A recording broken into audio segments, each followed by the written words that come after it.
Hello friends, welcome back. Hope you're doing well. It's been a little while since I sat in this chair and made a video.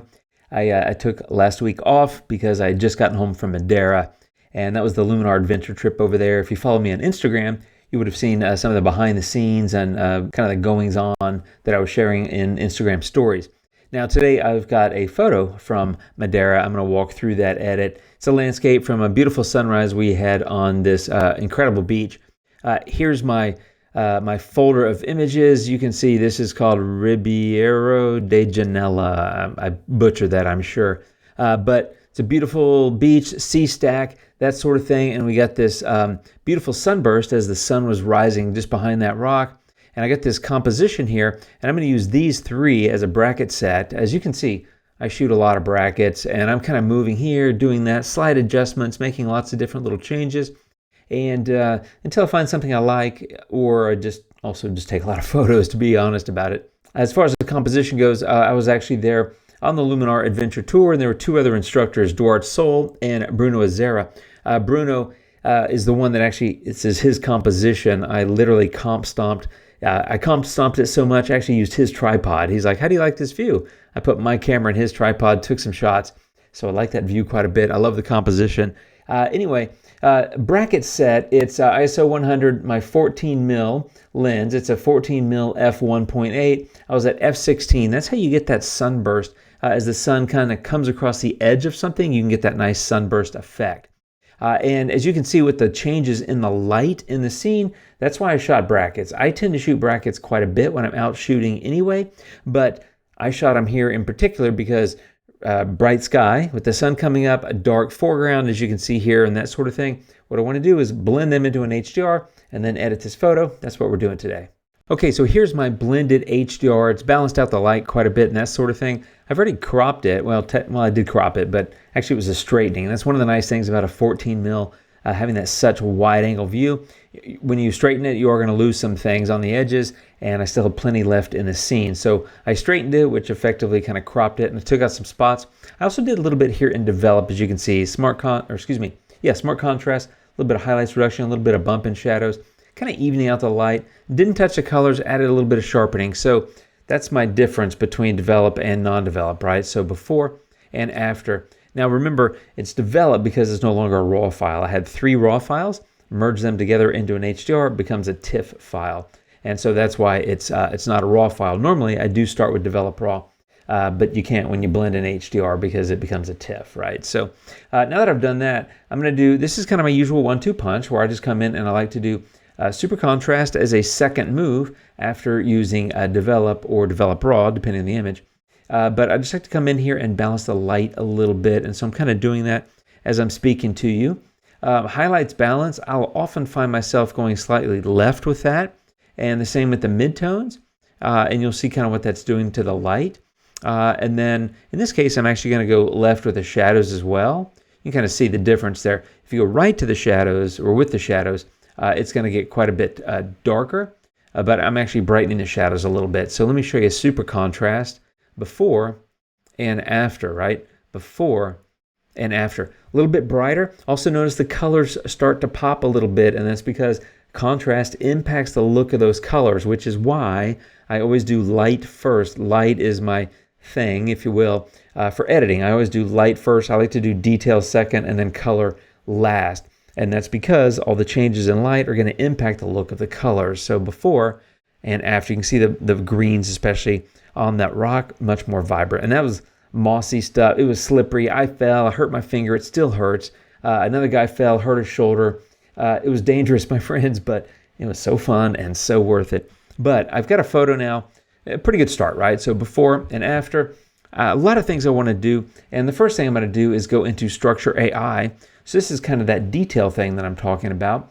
And I'm going to go get a luminosity mask. And what I want to do is actually soften up some of the sky and water. So a luminosity mask is great for that because it's a mask based on light values.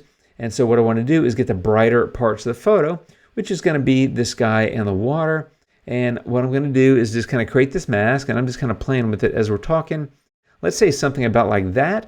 And then I'm going to come in and I'm going to reduce the structure in that like mid 40, so 45, negative 45. So if you look at the sky, it's going to be pretty easy to see there. especially like around the sun and all that, and some of the wispy stuff in the sky.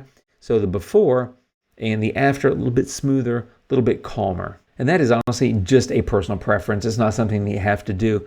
But I love Structure AI. I use it a lot. I use it often, twice on each photo. One to add some structure, which is what I'm about to do, and sometimes to remove structure in the sky like I did just a moment ago.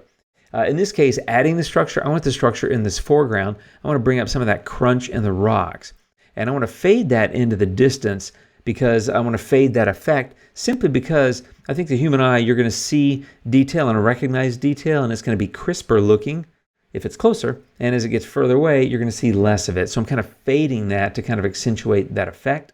So if I drag this up to the right, I'm getting a little bit more crunch that's heavier in the rocks right in front of me and dissipates as it goes into the photo. So before and after, right? Before and after. You also notice, and I say this every time with Structure AI, it's giving a little bit of brightening to that area where the mask is being applied, which is this foreground area, which is kind of accentuating the light on the rocks, something I like quite a bit. So I'm done with that. Now, one of the things I really want to do is play with the color. You know, hey, surprise, if you've been here before, you know I like color. So I'm going to go ahead and do that. And the first thing I'm going to do to play with color is actually Accent AI. And I could just do like a luminosity mask or recycle the one from before, but I'm not going to do that. I'm actually going to do a linear gradient. And what I want to do is fade that linear gradient down here into the sky and a little bit into the water. And so I'm just going to take that. I'm going to bump up Accent AI like mid-30s. And so if you look at the before and the after, I mean, it gives a little bit of pop, a little bit of brightening, which is actually useful. I think the sky should appear brighter. But it gives a little bit of pop, a little bit of contrast. So it's not a big color move, but it's a little bit of accentuating the color that's there. So before and after. Now, I sent my newsletter out the other day from my website. If you haven't subscribed to that newsletter yet, I highly recommend that you do. I sent out a bunch of pictures from this trip, but I also talked about a couple things I'll be doing. One of which is, of course, a number of landscape videos, primarily based on Madeira, simply because I just got back and my hot little hands are on these images and I'm all fired up about them. But the second thing is, and this is something you may be interested in, is I'm going to do some live webinars, and I'm going to be sending those out to those that are on my mailing list or my newsletter. And so that's how you'll be able to find out about them. If you're interested, you can check that out down below. I also include some presets and some free ebooks and things like that for anyone that subs to my newsletter. So if you're interested in that, check it out down below.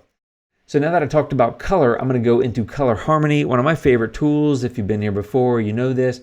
But it's just a great tool. And I'm at the point in my edit where I'm still going to refine the light, just to be fair. Even though I do it first, I'm always kind of doing the light, if you will. So I'm going to come back to that, I guess, is a way of saying it. But I'm doing a little bit of color now. I did the positive and the negative detail in the sky and the rocks that you saw a moment ago with Structure AI. And what I'm doing now is playing a little bit with these colors. And there's no better tool really than color harmony. I think you got to be a little bit careful because you don't want to overdo it. So you can see I'm doing like other than brilliance and warmth, which I went kind of heavy on in fairness, I'm going to go kind of low here. So like a 3, a -5, and then in highlights, I'm going to do like a -3 here. So something about like that. Now, if you look at the colors before and after, I mean, they're really starting to kind of jump off the page, which is good in some regard because I like color. Also bad because it's getting to be fairly saturated. So there it is before and after. The thing is, I like the saturation. I like the pop. I like the vibrancy of it. I could take the brilliance and warmth down. That is certainly one way to fix it. But what I'm going to do first is actually come in to the color tool, and I'm going to get a mask and a linear gradient, and I'm going to drag that right over here.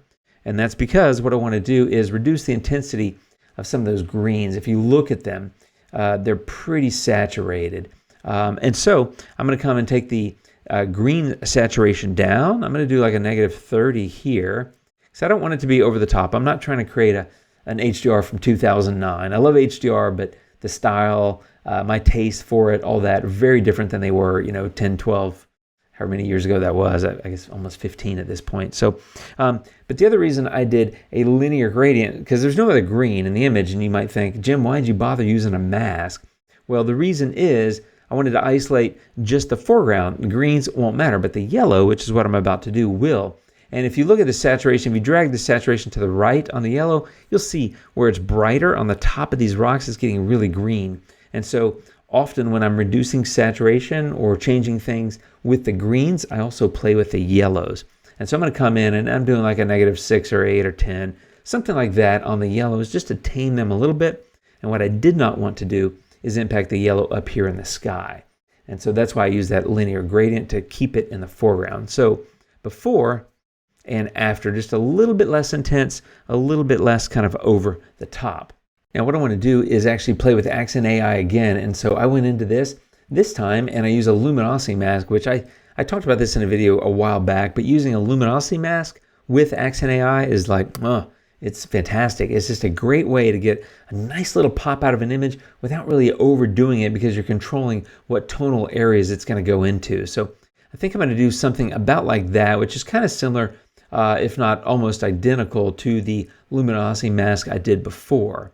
But this is essentially just going into some of the brighter parts of the image. But that luminosity mask is a great way to kind of control the overall feel. So I'm going to do like 18, 19. It's just a little extra pop, a little extra oomph if you look at the before and the after. If you remember, the mask is also doing a little bit in terms of touching the tops of the rocks because they're brighter. So if you look, I'm going to show you the mask. There we go. You can kind of see it's hitting the tops of these rocks, which is giving that extra little oomph right there. So instead of doing, like the first time I used Accent AI, I just did a linear gradient in the sky. This time I do a luminosity mask. It's getting some of those other areas for me, which I think looks nice and gives it that little extra oomph in the image. So before and after. And I love the moody photos, right? I can't help it. So I'm going to go into Mystical, which is one of my favorite tools. It's really good at doing these moody kind of things. Just 23, just a light little touch, if you will, but it creates a little bit more of that shadow. I mean, the sun is just coming up, you can kind of tell, although it might look like a sunset, but it was a sunrise. But the sun is just coming up. You expect shadow and that sort of thing. And if you look at Mystical before and Mystical after, it kind of softens things up a little bit. It gives a little bit of that yummy kind of glow to a photo, I think, and adds a little bit of shadow, which I think looks nice. But I think that blue is a little too much. So I came back up here to color and I went into the saturation of the blues and I pulled that down like a -18. And so I had to use color again because the last time, if you remember, I used color. I worked on the greens and the yellows, and that was just here in the foreground with a mask. So the blue, I couldn't have done it on that tool, so I came back a second time. But I felt like the blue, there it is before, and there it is now. It was getting a little too blue. And here's the thing I think about when I'm adding and accentuating or enhancing color in a photo. Don't saturate every color. Leave some of them a little bit tamer. It doesn't. It's okay to have a lot of color, but if you saturate, like if you use a saturation slider basically and saturate every color and everything goes to the right, all vibrant, all color, all saturation, I just think it gets over the top. And I've already used a lot of color tools, in fairness, right? So I think it's good to tone down a little bit. And for me, the blue is probably the least interesting. I really like the green and yellow, and of course the kind of pink in the sky. So just something I think about when I'm editing, and something I want to kind of be in control of when I'm editing. And now, speaking of control, one thing I like is, or I guess really one thing I want to change is the overall temperature, look, and feel. So I ended up coming back and I took the warmth up, and this is just another use of develop, and I went to the right with warmth, and I went to the right with tint. Just a personal preference on color, and it's pretty subtle. I'm not sure how we can see it in the video, but if you look at the before, it feels a lot bluer to me, and now it's got a little bit extra warmth. I can see it mostly in the sky. If you look at the clouds like above that sunburst, where they're kind of wispy, they're kind of a softer yellow-orange, and now they got a little bit more of that orange kind of glow to them. So I warmed up the photo, give it a tiny bit of tint, and I think that's doing well. And there's one last thing I want to do, which is quickly becoming one of my favorite tools, and that is the Object Select mask. So I'm going to go into Develop again. I'm going to get Object Select. And if you notice, there's this one little rock right here. And this little rock is catching, let me get my mouse off that. If you look at it, the way the sun is breaking, it's catching a little bit of light right there. And I love that. And I'm going to play it up a little bit. So I'm going to grab that whole rock with Object Select, and I click it to highlight it. And then I go into Adjustments. And all I'm going to do is slightly brighten it just to make it a little bit more visible, add a little bit more contrast, and a tiny bit of warmth. And this is just a minor little bump in something, but it's my eye's kind of drawn to that. Like, I love how Bruno set up this composition with these two rocks and the smaller one in between, and they're kind of pointing, like driving your eye right to where the sun is. And then this rock is catching that light. I just wanted to bring that up just a little bit. So if you look at the before and the after, right? Before and after, you're getting a little extra bump on that, which I think is kind of tying the sky to the foreground. It kind of ties it together because you got that bright spot catching the sun, not really reflecting, but you know what I mean, catching the sun, and then of course the sun itself. So it's a nice kind of combo, whereas in the top you've got the blue, and then on the bottom you got the green. And the green and blue are kind of similar, and then you're tying it together with the yellowy orange. That's kind of how I see it, just some thoughts out loud. But if you look at the before and the after, I mean, we came a long way. And if you do the sliding comparison, you can see that the entire photo has really shifted a fair amount in color and in kind of feel or mood. Now, I did an edit of this in one of we have working sessions in Luminar when we're on these workshops, and I did a few of them while we're there. And people were asking me, hey, why don't you bring up the detail there? And sure, you could do that. I chose not to. I kind of prefer the silhouette look. Also, the other reason I don't really want to make those brighter is because the sun's on the other side of them, so my eye doesn't expect them to be bright because the sunlight would be hitting the other side of these C stacks, not this side. So I expect them to be in shadow. And also, selfishly, I feel like, maybe it's not selfish, it's just a personal opinion, I feel a little bit like the silhouette kind of adds to it, because if it's brighter, it's probably going to appear more detailed, and that's a little bit visually distracting, right? Because your eye's drawn to things like that. And so I don't want to distract from kind of the line and the lineup and the composition kind of pointing toward the sun. And then to me, my eye kind of goes off and follows those pink clouds to the right. I don't want to distract from that. So I left it mostly in shadow. You can see a little bit if you look, right? But not a whole lot. So that is the edit, my friends. If you look at the before and the after, came a pretty long way. HDR, lots of tools, lots of filters, slow, gentle approach. You don't have to do big moves to have a big impact. That's how I got to this one. Thanks for watching. Hope it helps. If you have any questions, leave them down below. I'll be back really soon. You guys take care. Until next time. Adios.